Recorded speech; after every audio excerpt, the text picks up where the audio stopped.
You'll excuse me, tonight I have a speaking engagement that I have to attend since I'm the speaker. So I have to leave in a few minutes. I won't stay. But short Dvar Torah. The end of this week's Parsha, we have the encounter with Amalek. Now, who is Amalek? So in biblical times, it was identifiable as a certain tribe or ethnic group, and it lived, we find it even at the time of David Amalek. It lived in the southern part of the Negev, probably in northern Saudi Arabia as well. And Amalek is descended from Esav, and it was somehow the ancient enemy of the Jewish people. So we see in the Parsha that Amalek begins, Vayovo Amalek, Vayilachem b'Yisrael b'Refidim. Amalek comes to do war. Nobody bothered Amalek. The Jewish people are going out beyond Ramah, and they don't expect troubles. Paro and the Egyptian army has been destroyed, and all of a sudden, here comes Amalek. And Amalek, throughout Jewish history, therefore becomes not only a localized ethnic tribe of people, but it becomes the symbol of evil. It's certainly the symbol of evil against the Jewish people. And we find Shaul HaMelech makes a war with Amalek. We'll see Parsha Zohar. And the Torah emphasizes Amalek many times because it became the symbol of aggressive evil in the world. And now we don't identify Amalek anymore as an ethnic tribe. The Gemara says, Bo Sancheriv uvilbel es ha'olam. Sancheriv, when he took everybody into exile, he conquered the entire Middle East. He mixed everybody up so that all the tribes intermarried with each other, and they lost their pedigrees, and we really don't know who's who.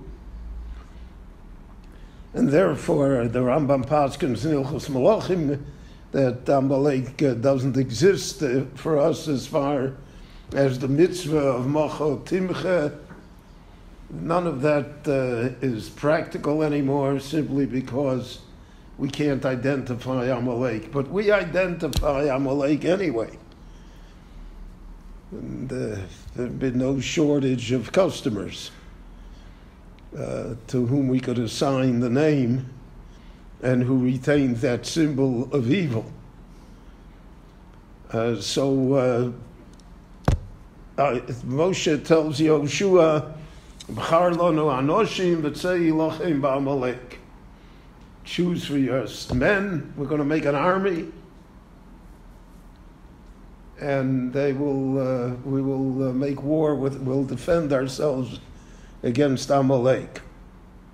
So here we have the combination of an idea that I've told you many times, is that in the natural course of things, it's the hand of God, but that has to go through natural means.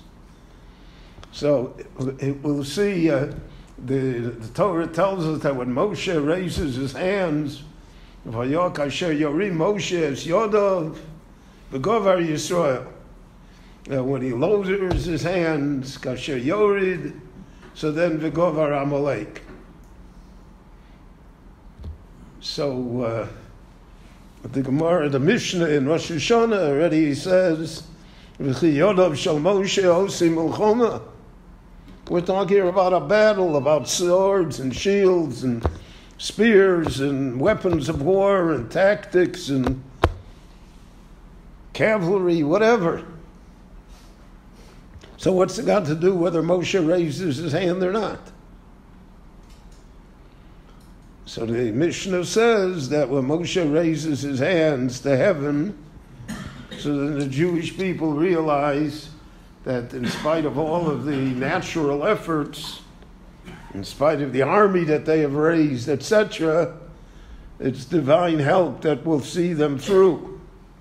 And when they don't see that, that's what it means, Kasher Yorid Moshe es Yodot. And Moshe lowers his hands and they don't see that. They don't appreciate that.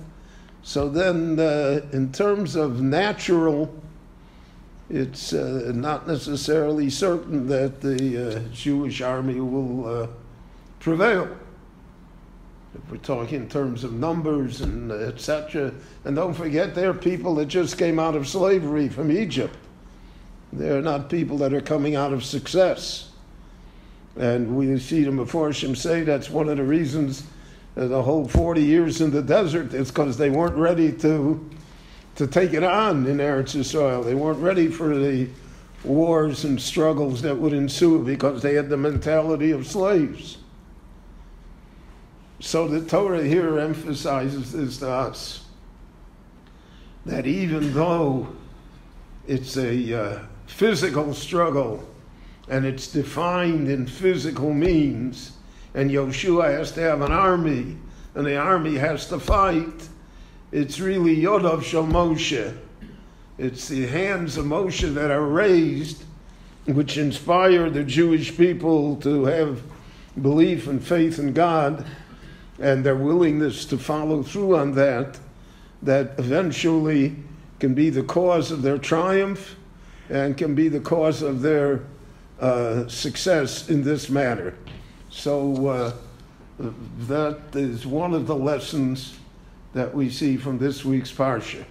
So I'm going to stop now, but Myra will be in a few minutes. Rabbi Chananya ben Akash, Omer Otzak HaKadosh Baruch Hu, V'Sakos is Yisrael, V'Yuchol Torah, Yitzchak, and a knife of Pei, Simon Sitkoy, Avihu, Olav